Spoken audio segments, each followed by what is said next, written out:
Chapter 21. The Lion Becomes the King of Beasts.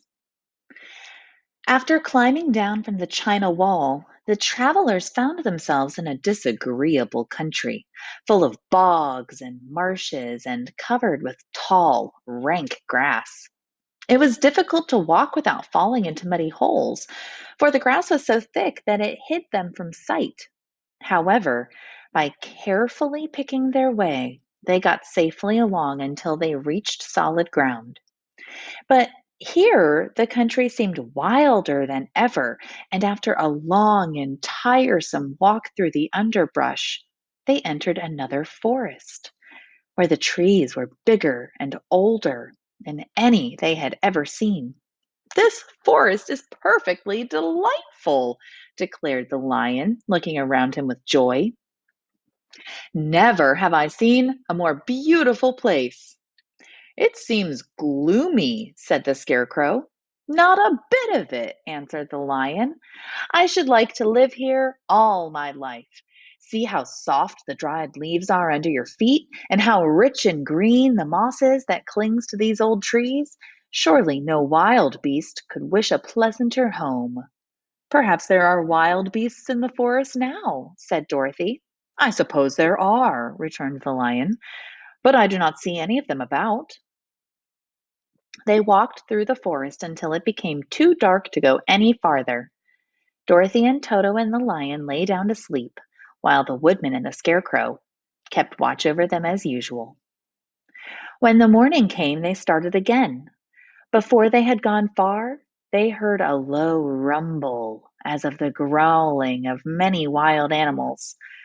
Toto whimpered a little, but none of the others was frightened, and they kept along the well-trodden path until they came to an opening in the wood in which were gathered hundreds of beasts of every variety. There were tigers and elephants and bears and wolves and lions and all the others in the natural history, and for a moment Dorothy was afraid. But the lion explained that the animals were holding a meeting, and he judged by their snarling and growling that they were in great trouble. As he spoke, several of the beasts caught sight of him, and at once the great assemblage hushed as if by magic.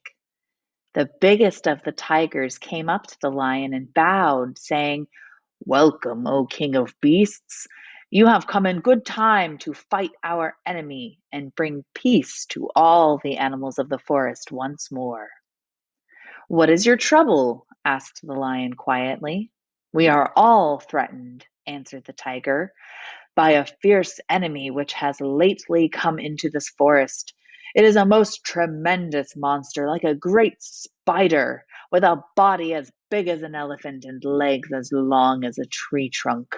It has 8 of those long legs, and as the monster crawls through the forest, he seizes an animal with a leg and drags it to his mouth, where he eats it as a spider does a fly. Not one of us is safe while this fierce creature is alive, and we had called a meeting to decide how to take care of ourselves when you came along, when you came among us." The lion thought for a moment. "Are there any other lions in this forest?" he asked. "No, there were some, but the monster has eaten them all. And besides, they were none of them nearly so large and brave as you." "If I put an end to your enemy, will you bow down to me and obey me as king of the forest?" inquired the lion. "That we will gladly do," returned the tiger, and all the other beasts roared with a mighty roar, "We will!" "Where is this great spider of yours now?" asked the lion. "Yonder, among the oak trees," said the tiger, pointing with his forefoot. "Take good care of these friends of mine," said the lion, "and I will go at once to fight the monster." He bade his comrades goodbye and marched proudly away to do battle with the enemy.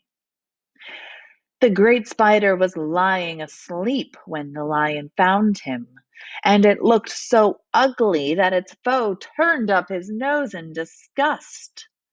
Its legs were quite as long as this tiger had said, and its body covered with coarse black hair. It had a great mouth with a row of sharp teeth a foot long, but its head was joined to the pudgy body by a neck as slender as a wasp's waist. This gave the lion a hint of the best way to attack the creature, and as he knew it was easier to fight it asleep than awake, he gave a great spring and landed directly upon the monster's back. Then, with one blow of his heavy paw, all armed with sharp claws, he knocked the spider's head from its body. Jumping down, he watched it until the long legs stopped wiggling, when he knew it was quite dead. The lion went back to the opening where the beasts of the forest were waiting for him and said proudly, "You need fear your enemy no longer." Then the beasts bowed down to the lion as their king, and he promised to come back and rule over them as soon as Dorothy was safely on her way to Kansas.